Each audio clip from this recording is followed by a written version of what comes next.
Road Safety After Dark. My name is Hazel Tampin and I work on the Youth Engagement team, part of the Safer Schools Department for Norfolk Constabulary. So at this time of year, it gets darker earlier and the weather can get much worse, and some of you may be walking or cycling to get to and from school or to friends' houses. We do face different risks when we're out and about using the roads, and the dark wind conditions means that we need to become even more aware of those risks and then what sort of precautions we can then take to keep ourselves safer on the roads this time of year. To start to get you to think about it, I've got 4 statistics for you. So the first one is every 22 minutes somebody is killed on the UK roads. In Norfolk, in 2019, 96 young people aged between the ages of 11 to 18 were killed or seriously injured. Nearly half of those were cyclists or pedestrians, and a quarter of those happened after dark. So those are actually some really sobering statistics. Nobody wants to go through the anguish of losing friends or loved ones on the roads. And it is the police's job to tell loved ones if somebody has been killed or seriously injured on the roads. It is one of the worst jobs that police officers have to do. So let's just start to think about what risks we might face on the road so we can then become more aware of them. So I'm going to start off with weather conditions. Different weather conditions can pose different risks. When it is raining, driver visibility become much more reduced. When it is dark too, visibility become worse. Drivers may struggle to see pedestrians or cyclists. It also may take them longer, for example, on the roads to then stop because the road is then slippery because of the rain. If you then add in ice and snowy conditions, it just becomes a big combination of very difficult, dangerous conditions for drivers and pedestrians. Even when the sun is out, and it might become low in the sky because that's what sometimes happens this time of the year. This can make it very difficult for drivers to see because they become dazzled. If you step out in front of a car in these conditions, they may not see you.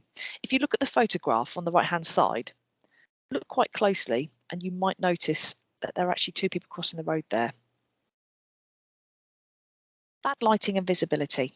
If pedestrians or cyclists don't have lights on, or if they're not wearing bright coloured clothes, it does mean you can then blend into the background. You become much harder to see. If you look at both of these photographs, there is actually a cyclist on both of them somewhere. Distractions. Have you ever wandered down the road texting a friend? Do you muck around on the pavements? Do you listen to music or use headphones? These are some examples of potential distractions. You need to be aware of what is going on around you. Being distracted for any reason might mean that you then don't notice that vehicle, and that obviously then poses a risk. Although drivers do have to remain vigilant and observant, you as a pedestrian or a cyclist also have a responsibility to use the road safely and not put yourself at harm or others at harm as well. Bad drivers. Now, we can all take precautions to stay safe, but there are things we can't actually control. So drivers will sometimes make bad choices themselves behind the wheel, such as using a mobile phone, speeding, using drink or drugs are some examples of that. It is already also worth remembering you cannot predict what other people are going to do. So it is always important before you step out on a crossroads that you do take that extra moment to make sure that it's safe to do so. So what can you do to stay safe on the roads, and what extra steps can we do in the dark?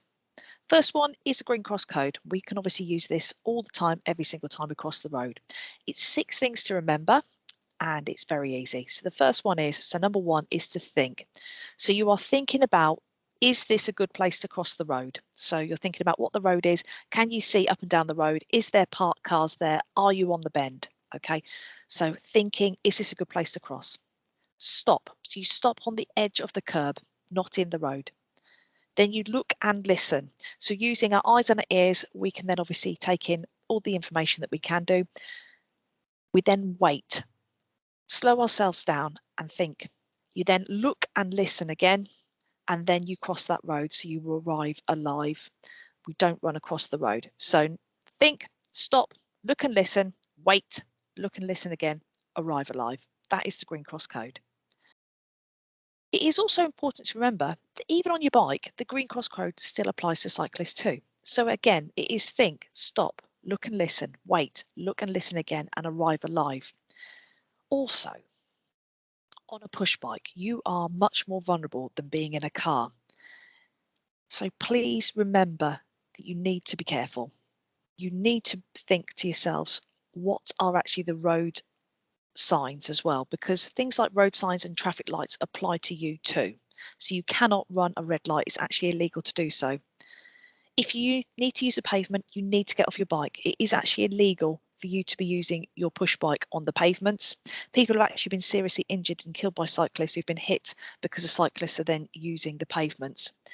And the last one is give yourself plenty of time to stop, because obviously when you're on a push bike, you are going much quicker. So it gives you less time to have that thinking time.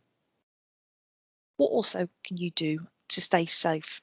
And you're probably already doing some of these things. So first thing is just to think about our clothing.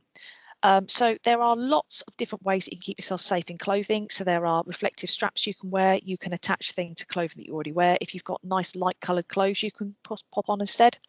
Some people don't think that some of the reflective clothing is particularly cool, but there is a lot of clothing brands now which make reflective jackets and trainers as well, and they actually look quite nice as well. So you can always have a look at what's available.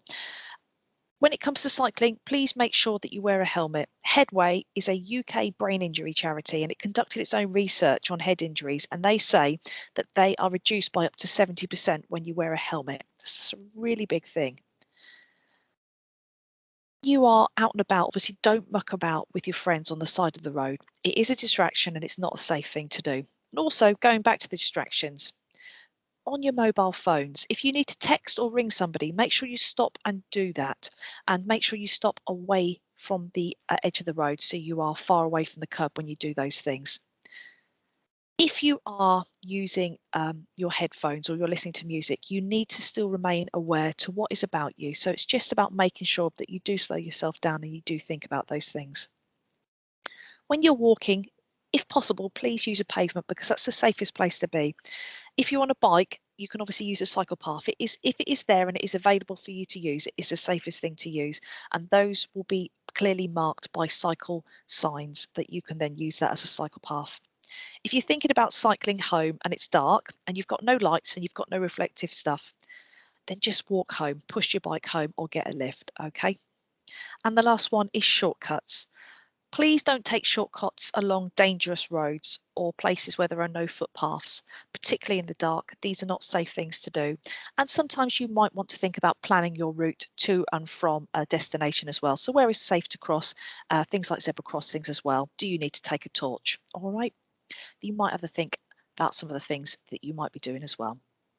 So just for some further information on this, these are just 3 useful websites. There are quite a few websites out there, but these ones are all quite good because they've got courses available on them for both pedestrians and cyclists. There's useful links on there as also for teachers who are interested in further road safety training for the students.